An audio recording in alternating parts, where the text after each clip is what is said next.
quand même des conséquences, hein, Booktube. En tout cas pour moi. Hey, salut à tous, j'espère que vous allez bien. On se retrouve aujourd'hui pour ces livres que Booktube m'a fait acheter. Oui, alors, est-ce que vous aussi vous êtes comme moi, influencé par YouTube? Oui, est-ce que vous êtes des petits moutons comme moi? Oui. Vous voyez souvent dans les vidéos haul, ce que je ramène de la médiathèque. Des fois je vous dis oui, je suis un peu mouton, et parce que j'en ai entendu parler, et des fois de bons retours sur YouTube, sur Booktube, j'ai plus tendance à aller vers certains ouvrages. Donc Booktube influence pas mal mes choix, pas tout le temps effectivement, j'avais quand même beaucoup de livres que j'aimais lire avant Booktube et que je continue à lire, mais ça m'a fait découvrir pas mal d'autres auteurs, pas mal d'autres ouvrages, pour le meilleur comme pour le pire aussi, et je vous dis quand c'est le pire, et je vous dis aussi quand c'est le meilleur. Et là je vais vous présenter ces livres sur lesquels je me serais pas arrêtée, peut-être si je les avais pas vus en vidéo sur d'autres chaînes. Peut-être que je me serais arrêtée aussi, peut-être que je serais allée à la découverte, mais je suis pas sûre. Je vous les présente. Alors, si je m'en souviens, je vous dirai sur quelle chaîne je les ai découverts. Si je m'en souviens pas, bah tant pis. Si je sais pas, je les écris si je les retrouve. Par contre, certains sont sur toutes les chaînes Booktube, c'est-à-dire que quand il y a des phénomènes de mode ou quand les agences ont très bien joué le jeu, beaucoup de booktubeurs ont les mêmes livres et donc on les retrouve un peu partout. Peut-être que vous connaîtrez déjà les livres dont je vais vous parler. Après, c'est une partie, il n'y a que les livres que j'ai achetés là, pas les livres que j'ai empruntés à la médiathèque. Je vous ferai peut-être une fois une vidéo sur ceux que j'ai empruntés. C'est pas exhaustif non plus parce que je crois qu'il y en a que j'ai prêté. Et bon déjà, c'est déjà bien je dis, hein, parce que ça a quand même des conséquences, hein, Booktube. En tout cas pour moi. Vous aussi dites-moi si Booktube vous a fait acheter des livres. Dites-moi dans les commentaires ce que vous avez acheté comme livre, si vous en avez été content, si par contre ça a été pour vous une déception. Donc j'arrête de blablater et on passe au livre dont je voulais vous parler aujourd'hui. Donc on va commencer de me parler manga. C'est rare, d'habitude je fais pas les mangas en dernier et là... j'ai 2 mangas. Ça c'était sur la chaîne de l'Accro au manga, elle présente énormément de mangas et donc à force de regarder on finit par se laisser avoir. Bon, je lisais déjà beaucoup de mangas avant, je continue à en lire. Mon porte-monnaie n'est pas d'accord en ce moment donc je dois calmer un peu le jeu, mais bon, c'est pas grave. Donc elle a commencé à me faire lire ça, à y acheter surtout. Perfect World de Rie Haruga. J'en ai déjà parlé plusieurs fois en vidéo dans des updates lecture et tout ça. C'est génial, c'est-à-dire que là-dessus je suis contente d'avoir découvert ça grâce à Booktube. Ça parle du handicap, notamment de ce jeune homme qui est en fauteuil roulant, qui a vécu en fait un accident et qui a perdu ses jambes après le lycée. Donc c'est quelqu'un qui a découvert en fait le handicap et qui a dû apprendre. C'est pas quelqu'un qui est né handicapé. Ça a été difficile à dire tout ça. Et donc ça c'est une vraie pépite je trouve. C'est pour ça que Booktube c'est génial aussi, c'est-à-dire que il y a des trucs où je me suis dit oh c'est gnangnan, c'est machin. Ben non, c'est pas gnangnan, c'est top. Donc voilà, si Booktube m'a fait acheter quelque chose dont je suis contente, c'est ça. Si Booktube devrait vous faire acheter quelque chose, notamment un manga, c'est ça. Ensuite, Ugly Princess. Et oui, alors, je suis plus mitigée que l'autre. L'autre, autant j'ai pas... Enfin, voilà quoi. Oui. Autant celui-là, bah oui, mais sans plus. C'est-à-dire que je l'ai lu ou je l'aurais pas lu, voilà, ça change pas le cours des choses. Il est sympa, c'est une jeune fille qui est pas belle et qui, dans son monde, se rêve, notamment dans un jeu que toutes les jeunes filles suivent. Elle se rêve avec un prince charmant qui la courtise et qui lui dit tout plein de beaux mots. Et on la voit changer au fur et à mesure. On la voit notamment, il y a pas mal de revues pour jeunes filles et vouloir un peu se conformer aux diktats de la mode. Ouais, c'est sympa. Voilà, on prend un plaisir à le lire, mais c'est pas THE manga quoi, d'accord? Et puis celui-là, autant Perfect World j'arrive à le trouver ici ou quand je voyage, autant Ugly Princess, enfin je sais pas où est-ce que ça en est, combien ça va jusqu'au combien, mais j'ai du mal à le trouver. Alors qu'au début, quand le 1 est sorti, je le trouvais partout quoi. Bizarre. Donc on passe au roman. Alors, notamment tout ce qui est roman ado et young adulte, ça, Booktube, tu vas me tuer, d'accord? En tout cas, tu tues mon porte-monnaie. Donc on commence par Endgame, l'appel de James Frey et Niels Johnson Shelton. Il est passé celui-là. Donc j'ai lu et c'est une trilogie. Donc c'est Endgame, l'appel, ensuite c'est la clé et le troisième c'est les règles du jeu. Je vous ai présenté les règles du jeu dans mon dernier haul. Je prends du temps à le lire celui-là, mais c'est un vrai plaisir. C'est-à-dire que l'Endgame a été déclenché. Donc 12, comment ça s'appelle, 12 peuples anciens ont un élu parmi eux et cet élu doit aller combattre les autres élus des autres peuples pour pouvoir sauver son peuple suite à la fin du monde, suite à l'endgame. C'est-à-dire qu'une fois que l'endgame est déclenché, il va y avoir des catastrophes et seul un peuple survivra, c'est celui de l'élu qui gagnera l'endgame. Donc j'ai lu le 1, j'ai lu le deuxième tome et il me reste le troisième tome à lire. C'est hyper dense, il y a beaucoup de personnages, l'action est très intéressante et voir on s'y attend pas. Alors bien sûr il y a des morts, hein, c'est un peu à la bataille royale, tout en n'étant pas exactement pareil je trouve. Bah, c'est pas du tout la même histoire de toute façon. Je suis contente de lire ça, je suis contente que Booktube m'ait fait découvrir ça. D'ailleurs je vais jusqu'au bout, j'aurais pu ne pas aller jusqu'au bout et m'arrêter au 1 et là clairement on va continuer, clairement je vous donnerai de ces nouvelles. Je crois que j'ai fait une vidéo sur le premier, si... je crois que c'est bien le cas, donc je vous mettrai le lien dans ma barre d'infos. D'ailleurs allez voir ma barre d'infos, elle est blindée de choses. De liens, non, je suis pas sponsorisée, je suis pas tout ça, hein, c'est-à-dire que ma chaîne est trop petite pour avoir qui que ce soit qui s'y intéresse, mais il y a toujours plein de liens, et notamment chaque fois que je vous présente des livres, je vous en renvoie des liens vers les livres pour ceux qui sont intéressés. Allez-y pour celui-là, allez-y. Ensuite, Maxime Chatham. Alors ça je sais d'où ça vient, c'est la chaîne de Nin Gorman qui a rencontré Maxime Chatham et qui avait pour défi de tout lire avant leur prochaine rencontre et il lui a fait un quiz en fait sur cette série de romans là, donc c'est Autre Monde.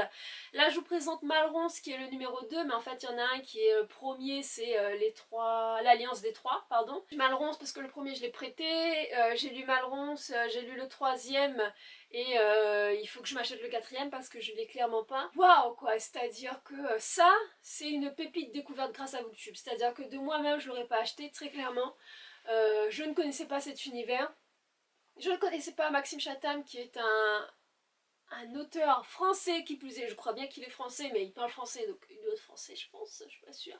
Donc un auteur français qui écrit un tel monde, waouh quoi, la claque, je ne m'attendais pas du tout à ça, je ne m'attendais pas à un univers aussi dense, c'est tout simplement génial.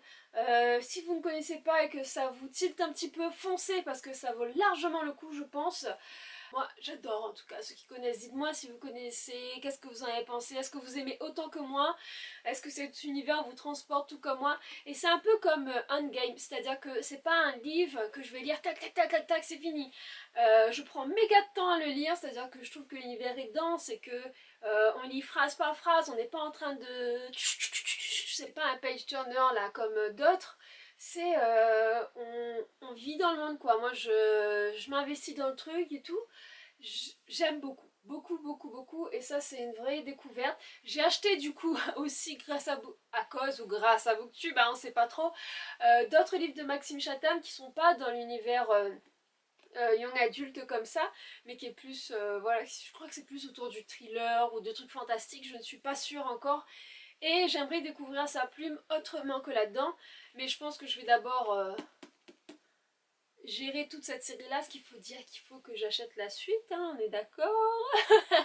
D'ailleurs Maxime Chatham vient de sortir une histoire parallèle, donc celle de Ambre, une des trois de l'Alliance. Donc il a sorti un livre spécial sur elle, sur ce qui s'est passé avant le changement du monde. Et c'est chouette. Je me rends compte au fur et à mesure que je vous raconte pas les histoires, toutes les histoires des livres, mais allez voir sur toute ma chaîne, hein, et puis enfin, franchement ce genre de livre, si vous tapez encore sur YouTube, vous trouverez bien quelqu'un qui vous expliquera bien son histoire. Ensuite, ça c'était un extraterrestre, Georges de Alex Gino. Je l'ai vu, alors je suis incapable de me souvenir sur quelle chaîne, sérieusement, je l'ai vu passer, j'ai entendu parler de l'histoire et ça m'est resté en tête, c'est-à-dire qu'une fois il a atterri dans mon cerveau là, j'ai pu décrocher et j'ai cherché sur Momox et j'ai attendu avant qu'il soit dispo sur Momox et dès que je l'ai eu qu'il est arrivé sur Momox, bam, je l'ai acheté. Et ça vaut le coup, clairement. Alors c'est, comment est-ce qu'il s'appelle le petit héros? Alors sérieux, je vais chercher le nom du héros quoi. Je vais chercher le nom du héros. C'est pas grave, ça va aller Lottie. Donc c'est Georges, un petit garçon qui est en primaire et qui a un souci. Tout le monde le considère comme un garçon, mais lui, il sait très bien qu'il est une fille, que quelque chose s'est passé, qu'on s'est trompé, que lui, il comprend pas pourquoi est-ce que tout le monde veut qu'il soit un garçon, il est une fille. Et c'est compliqué dans ce monde quand on ne correspond pas aux attentes des gens, clairement. C'est compliqué pour Georges dans ce monde où les adultes pensent qu'ils ont raison, où la maîtresse pense que c'est sa façon de penser qui compte, où les autres enfants, même déjà en primaire, ont une idée préconçue de ce que c'est être une fille, de ce que c'est être un garçon et de ce que doit faire une fille et ce que doit faire un garçon. C'est compliqué pour Georges de vivre là-dedans. Ses parents ne comprennent pas vraiment ce qui se passe, en tout cas ne sont pas là à l'accompagner là-dedans. Il est un peu seul face à lui-même. Et si beaucoup d'enfants ont des idées préconçues, il va rencontrer quand même certains enfants qui ont grandi avec des adultes bien plus ouverts d'esprit, qui vont un peu découvrir qui il est et lui laisser sa chance aussi en tant que Georges la petite fille. C'est un superbe livre. Alors, franchement, si vous voulez le lire, n'hésitez pas, allez l'acheter, allez le chercher, trouvez-le, empruntez-le, faites ce que vous voulez, c'est super sympa. Pour moi, il manque une suite, très clairement, il manque une suite. Il manque ce qui se passe après. Pour moi, c'est pas assez. Mais bon, c'est déjà ça, vous me direz, ça a le mérite d'exister. J'ai adoré, je l'ai prêté, les gens qui l'ont lu la plupart du temps ont aimé aussi ce qu'il y avait dedans. Donc, moi je vous dis rien, j'essaie pas de vous... Mais si vous y allez, dites-moi ce que vous en avez pensé. Ensuite, l'avant-dernier, Glenn Cooper, le livre des âmes. Alors, clairement, je l'ai pas lu. Je connais pas spécialement l'histoire. Je suis allée à la brocante, je l'ai vu, je me suis dit, ah mais ça me dit quelque chose ça.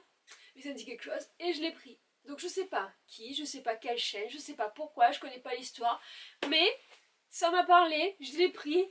Je pense que des fois Booktube, ça rentre comme ça, vous conscientisez pas le truc, vous n'avez pas une idée très claire derrière, mais en tout cas, ça a un impact, c'est que j'ai acheté ce livre. Pourquoi est-ce que je vais le lire et tout ça là? Tout ça est une inconnue pure et dure. C'est même stupide, je trouve, mais bon. Après, je pense que ça ne peut être que quelque chose de sympa. Enfin, une lecture sympa. Peut-être pas une histoire sympa, mais une lecture sympa. On verra. Mais là, c'est vraiment, même moi, je me dis, comment, pourquoi, qu'est-ce qui se passe? Va savoir. Et le dernier, ça, vous avez dû le voir, mais partout, mais partout, mais partout, mais partout. Peut-être pas celui-là, mais le tome 1, donc c'est La Passe Miroir.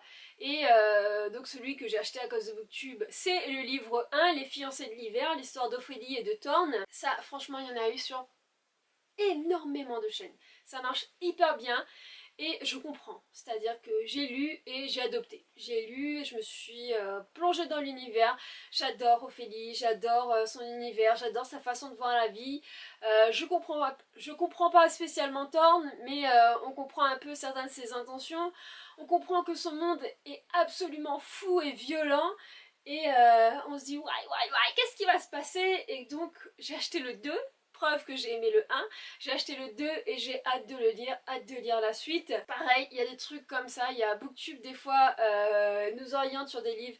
Franchement, je l'aurais pas acheté, clairement. Ça donne, enfin, il est joli, mais c'est pas spécialement le top du top, tu vois. Mais en tout cas, grâce à Booktube, je l'ai découvert parce que tout le monde en parlait, c'est ça ce côté mouton. Mais des fois, tout le monde en parle et je suis pas trop d'accord, comme pour Phobos 1. Mais, j'ai pas dit mon dernier book Phobos, mais parfois tout le monde en parle et c'est un truc génial. Et ça, c'est un truc génial. Donc, je dis, oui Booktube, Oui, elle a dit continue à faire ton mouton. Et voilà, c'est ça. Donc vous voyez, j'ai une chaîne Booktube, mais je me fais aussi beaucoup influencer par Booktube. C'est la vie, en même temps quand on aime, on compte pas, et quand on aime les livres, on les achète, et c'est mon banquier qui comptera. Donc, est-ce que ma chaîne vous a déjà fait lire un livre? Peut-être pas acheter, parce que je vous incite pas à aller acheter des livres systématiquement. Moi, cette année, je me suis mis à la médiathèque et j'adore ça parce que, effectivement, Booktube me fait découvrir plein de choses et ça me permet de lire sans pour autant mettre en jeu de l'argent déjà. Et puis, des fois, je suis déçue clairement aussi parce qu'on nous présente et on nous dit ouais, voilà, voilà, là. Et en fait, c'est ouais, voilà, bof, quoi. Et donc, je préfère quand même emprunter. Est-ce que vous avez déjà suivi un de mes conseils lecture ou pas? Ou est-ce que sur d'autres chaînes, vous avez trouvé qu'une chaîne en particulier proposait des super conseils lecture et vous suivez cette chaîne et elle est géniale? Si oui, dites-moi s'il vous plaît pour que je me fasse encore plus influencer. Hein? Bon les amis, j'espère que cette vidéo vous a plu. On se retrouve la semaine prochaine. À ciao, bye!